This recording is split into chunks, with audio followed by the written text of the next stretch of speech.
Dapat tingin lang eh, kaya lang ang ganda. Sumama na sa garahe eh. What's up mga katingin, dito tayo sa Tondo, Manila. And tingin tayo ulit ng motor kasi marami nagre-request ito eh. At saka matagal ko na gustong magkaroon nito. Curious ako sa motor to. This is the Suzuki GSX S1000. Ngayon pa lang din ako nakakita ito. Hindi pa pala ako nakatesting nito. Yung dating GSX S ni Sneaky Rider, shoutout kay Sneaky Rider. Saan niya yung dating na-testing natin? Na-review natin. Ito, bago na yung itsura niya, ride-by-wire na siya with quick shifter and auto brake. Kakaalaman mo yan. Kaso meron pa pala siyang catalytic converter, so dapat cut delete pa natin ito. Tahimik pa siya. Maganda maka-cut delete yan. Para mas maging screamer. Kagumaan. Pagawa natin ng gandang concept kay RTPD cars. Para maging kakaiba lang siya.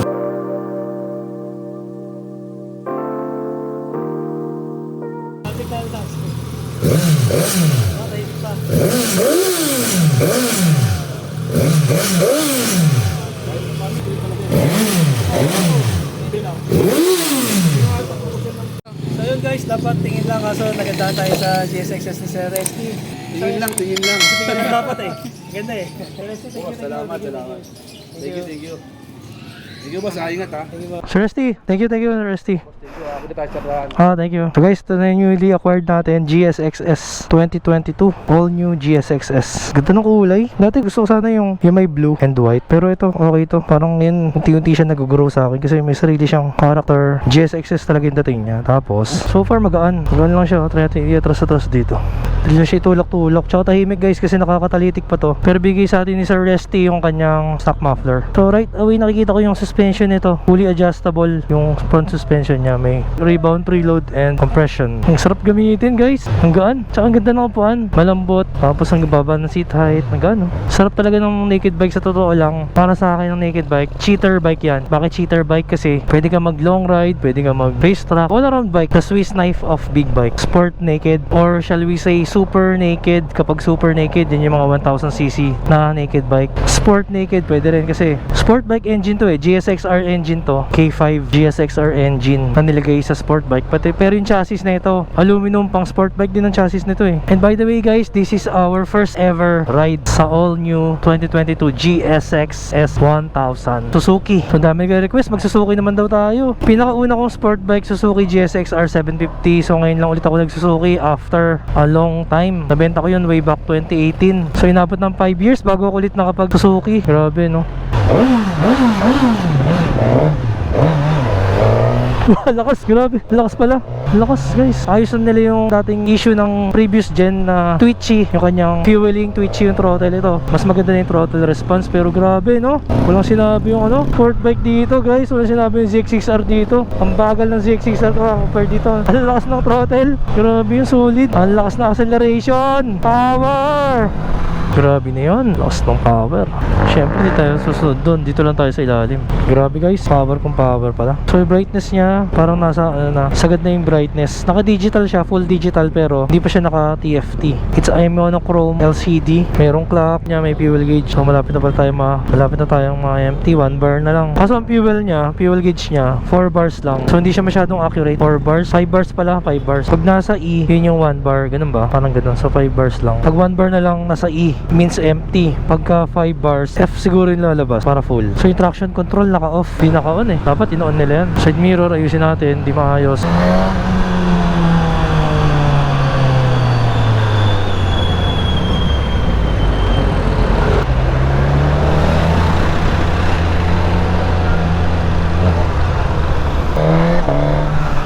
Grabe yung power na yun. Sanay kasi ako lately, puro 600cc. Lately kasi CBR 650R tsaka yung 6R ang ginagamit ko eh.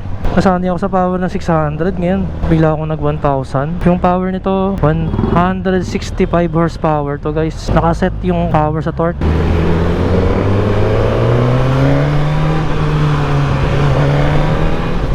Sarap, auto blip. Ngayon ko pala nagamit. May auto blip nga pala to. Munti ko nasabayan ng throttle. Nasanay kasi ako sa CBR tsaka sa ZX-6R. Parehas na naka-Yoshimura siya na legit. Pero slip-on lang. Meron pa siyang catalytic. Sa Resty ayaw niya galawin yung stock exhaust system, yung headers. Kailangan kasi ibaba yung headers tapos puputulan yung pinaka-catalytic, lalagariin. So kailangan natin itong dalhin muna sa muffler shop para mapatanggal natin yung catalytic. Ganda ng brakes. Hinto ko agad eh. Yung daan lang, di ko kabisado kung tama ba to.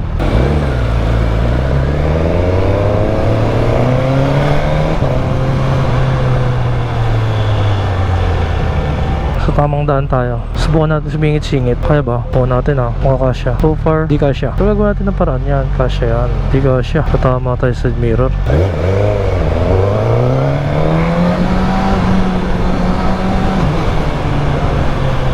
So dito guys, no left turn dito.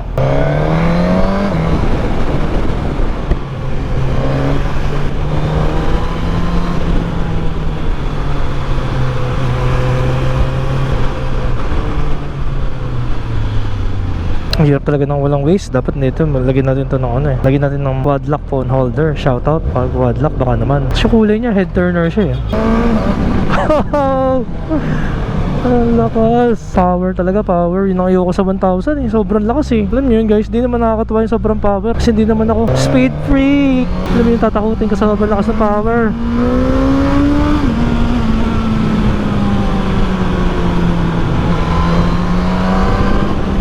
Kasarapan ng naked bike na 1,000 Nasa acceleration, nasa torque yung horsepower niya. Nandun yung power band niya, hindi sa high RPM. Ang sport bike, nasa taas ang RPM. Nasa mid to top ang power, ang torque. So guys, naked bike, nasa baba yung torque. Pagbigay mo, nandun na kagad. Kaya more advisable sa city riding itong mga naked. Saka sa mga back roads, ganyan, sa mga marilaki. Yung hindi mo kailangan ng top speed. Tapos, nag-improve na yung kanyang heat management. Hindi na siya kasing init nung GSX-R. XR kasi init Nung may fairings, so, hindi masyadong mainit traffic ngayon pero okay lang, manageable yung init. Ang kulit ng first gear kailangan sa second gear mo, kundi maano ka, sobrang sensitive, mga ganun sa lakas ng torque. Kailangan sa second gear mo kagad.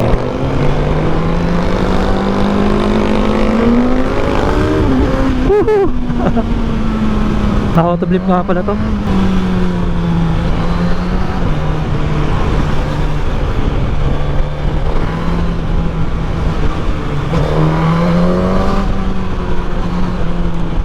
Walang kapagod. Sarap gamitin guys. Oops.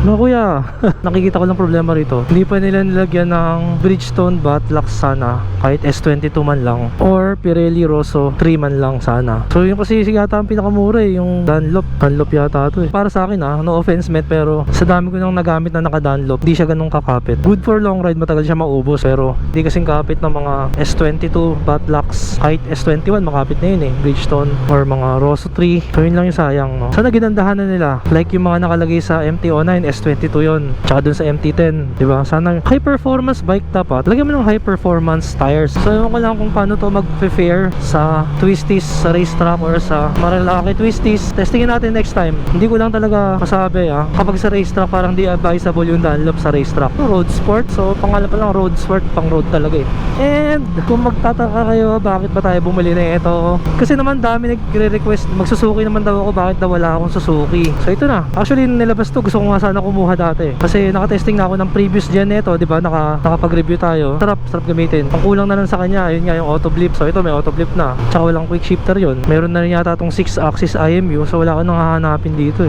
Kumbaga tinood na nila to pagtapat sa mga super naked ng Yamaha and Kawasaki, di ba? Pantapat to sa CH2 ng Kawasaki and MT-10 ng Yamaha. Medyo naiwanan lang siya pagdating sa technology ng TFT kasi wala siyang TFT. Doon lang naman, pero feature wise nandun siya, katapat niya yung mga Japanese counterparts.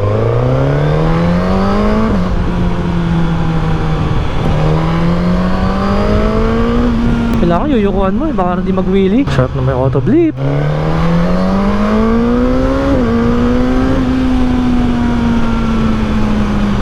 Grabe, per second gear lang tayo. Sobrang lakas niya guys. Next time pag-aaralan natin paano mag-wheelie. So yun, so bakit ba natin kinuha to? Review natin, tingnan natin kung mag-enjoy tayo. And let's see.